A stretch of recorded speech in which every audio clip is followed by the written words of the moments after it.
Olá, hoje vamos apresentar sobre a geografia e ecologia da era Cenozoica e utilizamos o livro A Vida dos Vertebrados, capítulo 19, como base de nossos estudos. Os integrantes desse grupo é o Jonathan, a Maria Letícia e eu, o Vitor. O Cenozoico corresponde aos últimos 65 milhões de anos, desde o final do Mesozoico e da grande extinção cretácica, que culminou com o desaparecimento dos dinossauros 9 anos até os dias de hoje. Encontra-se dividido em 3 períodos: Paleogênico, de 65 milhões de anos até 23,3 milhões de anos, o Neogênico, de 23,3 milhões de anos até 2,5 milhões de anos, e o Quaternário, de 2,5 até os dias de hoje. Cada um dos períodos está dividido em várias épocas, e o estudo do paleoclima e das variações paleoclimáticas cenozoicas são fundamentais para compreender as variações climáticas atuais e futuras. O Cenozoico foi nomeado junto com o Mesozoico por John Phillips em 1841, com base em 3 sistemas principais, incluindo o Paleozoico. Como é tradicional dividir o Cenozoico em terciário e quaternário, esse último tende a eliminar o termo terciário, substituindo por 2 divisões, Paleógeno e Neógeno, anteriormente informais. Os principais acontecimentos foram a reorganização das placas tectônicas, como podemos observar até os dias de hoje, o aparecimento e a extinção de grande parte da megafauna por ações climáticas e antrópicas, os períodos de glaciação, os últimos períodos de glaciação do planeta, e o surgimento dos hominídeos até os dias atuais. Aqui ao lado podemos observar uma imagem que mostra as divisões e subdivisões dentro do Cenozoico e também a escala de tempo. Agora vamos falar das características físicas do planeta Terra. Durante o período Cenozoico, a fragmentação das massas de terra continentais que se iniciaram no Mesozoico, elas vão continuar até a configuração atual, começando pela separação que se iniciou no final do período Jurássico, no início do Cretáceo, onde separaram a África da América do Sul, a Austrália da Antártica, e assim a Gondwana ela vai deixar de existir como um supercontinente. A América do Norte ela vai se separar da Europa, aumentando o Oceano Atlântico. A África ela também vai se mover em sentido norte para a Eurásia, fechando o Oceano de Tétis e criando e tendo o surgimento dos Alpes. A Índia ela vai se colidir com a Ásia formando o Himalaia. Já no período Neógeno, os continentes eles já se encontravam praticamente nas posições atuais que a gente vê hoje em dia. Aí aqui a gente trouxe um mapa mostrando de uma forma mais lúdica como que ocorreram, né, essa diminuição no período da glaciação, junto também com a separação dos continentes de acordo com a passagem dos anos, que está datado aqui no canto direito. Durante o período Paleógeno, o clima mundial ele era tropical morno, semelhante ao que era encontrado no Mesozoico. No Neógeno, teve um esfriamento muito drástico, qual foi causado provavelmente pelo surgimento dos Alpes e do Himalaia.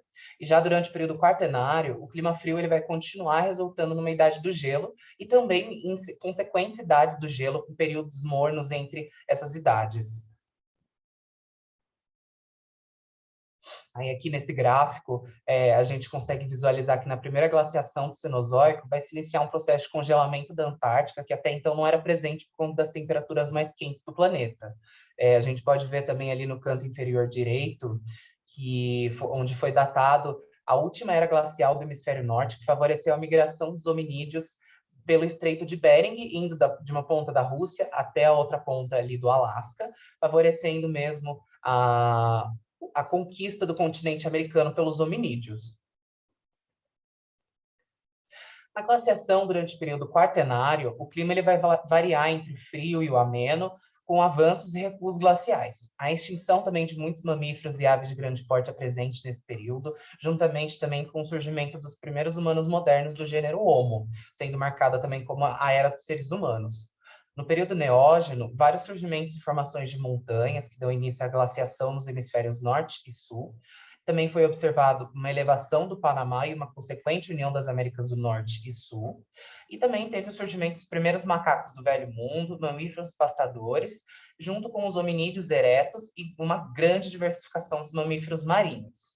Já no período paleógeno, o clima ele vai variar mais uma vez entre o ameno e o frio, com o surgimento dos mares continentais largos e rasos, com uma elevação dos Alpes e do Himalaia. A América do Sul ela vai se desprender da Antártida e o clima vai mudar de ameno para muito quente no final desse período, surgindo também os primeiros mamíferos insetívoros e primatas, com uma grande expansão da biodiversidade de mamíferos e aves, principalmente dos macacos do Novo Mundo, e a formação das pradarias que a gente conhece até hoje.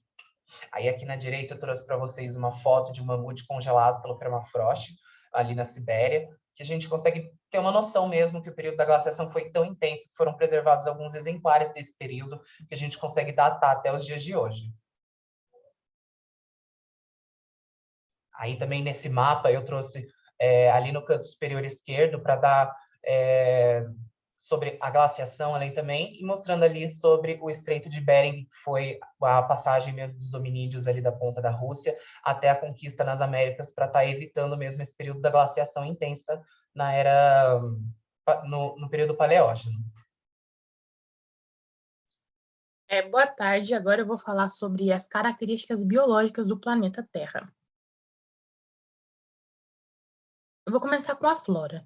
A flora houve sucessivos ciclos climáticos na flora terciária. Isso quer dizer que constantes ciclos ocasionou extinção ou desaparecimento regional de um importante grupo da flora terciária. E as oscilações climáticas provocaram variações e condições na humanidade e na temperatura. Outro fato no período paleótico e mesolítico foi que o desmatamento se desenvolveu. Por conta da ação humana no geral, a prática da agricultura no Neolítico, os processos de desmatamento se generalizaram em todo o território, levando à substituição de grande parte da vegetação natural. Houve o reflorestamento de pinheiros e eucalipto, grande parte dos matagais denominado de charnecas, que é caracterizado pelo terreno árido, e por conta disso existem plantas rasteiras. Houve o reflorestamento de pinheiros e eucaliptos. No Mioceno, começaram a surgir zonas de savanas, e no Plioceno, as savanas começaram a surgir mais nas áreas tropicais. Nesse gráfico, a gente pode concluir que as gimnospermas, que as angiospermas tiveram maior desenvolvimento, foram que mais conseguiram se desenvolver em relação às outras. A fauna. A origem dos mamíferos primitivos de grande porte começaram a vagar pelo nicho terrestre. E com a alimentação dos dinossauros, isso abriu caminho para o desenvolvimento desses mamíferos. Começaram a uma grande diversificação de pássaros, tanto carnívoros e quanto herbívoros, e a gente tem um exemplo do avestruz como um pássaro herbívoro. Começaram a surgir borboletas e mariposas, e os atuais répteis do Cretáceo e os principais répteis do Cretáceo começaram a aparecer. As tartarugas e os anfíbios se permaneceram desde o outro período, e tipos modernos de crocodilos de água doce começaram a surgir. E nesse gráfico a gente pode concluir que os placentários foram que tiveram mais desenvolvimento em relação aos outros animais. E aqui a gente pode ver os hominídeos, que são a Lucy e o Tang, que são os ancestrais mais próximos de nós humanos. Eles viveram na África entre 3 a 8 milhões e pertencem à espécie Astropithecus afarensis, a Lucy, e o Astropithecus africanus, o Tang. E aqui do lado a gente tem o fóssil da Lucy, que foi encontrado em 1974, e a gente tem o surgimento do Homo sapiens, da espécie Homo sapiens. E aqui nesse gráfico a gente pode concluir que que os humanos foram que tiveram maior adaptamento, maior adaptamento em relação aos outros, porque os outros não conseguiam viver em comunidade, em sociedade, então isso foi muito difícil para desenvolver um desenvolvimento, então quem mais conseguiu se desenvolver foram os humanos.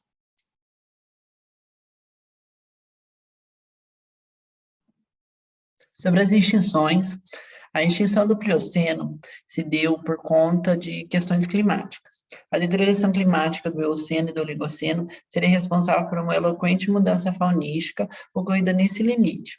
Essa substituição promoveu, no contexto continental, entre outras coisas, a modernização das faunas à escala familiar e intrafamiliar. Essa extinção foi vista por alguns como a extinção em massa e por outros como uma sucessão de eventos de extinções que ocorreram ao longo de cerca de 14 milhões de anos. A verdade é que há uma mudança na composição trófica das comunidades de mamíferos continentais. Após o início do Paleógeno, as espécies pastadoras tendem a dominar, já que houve um aumento das áreas de savana devido às mudanças climáticas. Após isso, ocorreram as extinções da Nova Zelândia, do Pacífico e do Oceano Índico, onde nessas ilhas os humanos ocidentais, ao longo de suas viagens com caravelas, era comum parar em ilhas e deixarem porcos e cabras para que pudessem se abastecer numa próxima viagem. No entanto, esses animais não apresentavam predadores naturais, já que as ilhas eram muito pequenas e não comportavam grandes mamíferos, e esses animais contribuíram para a mudança total da vegetação, impactando na fauna e na flora local. Um exemplo disso é o dodô e a moa, da ilha de Maurício, no Oceano Índico, que foram extintos recentemente, no século passado, e por causas antrópicas. Na imagem, a gente pode ver o tigre da Tasmânia, o pombo mensageiro e outros muitos animais que fazem parte da possível sexta extinção que estaríamos vivendo atualmente. Esses dois animais foram extintos no final do século passado devido à caça intensa. O tigre da Tasmânia, acreditava-se que eles comiam as ovelhas dos pastores, então foi caçado até a morte por esse motivo. E o caso do pombo mensageiro, ele era o animal mais populoso do planeta Terra, ele viveu na América do Norte até o final do século passado, e foi extinto principalmente por atividades de lazer, de caça, pois existiam as competições e torneios para ver quais pessoas conseguiam caçar o maior número desses animais, e depois os corpos eram descartados, e conseguimos extinguir o animal mais populoso do planeta Terra em apenas um século. Nesse gráfico, a gente pode observar em verde a quantidade de gêneros presentes no planeta Terra ao longo dos milhões de anos. Em amarelo, as setas amarelas indicam as 5 grandes extinções em massa que ocorreram. Em azul, a gente pode ver outras pequenas extinções. A partir dos 50 milhões de anos, já é considerado o início do Cenozoico, e a gente pode ver que houve um significativo aumento dos gêneros, um aumento muito grande da quantidade de espécies desde o Cenozoico. E essas foram as referências que utilizamos no nosso trabalho.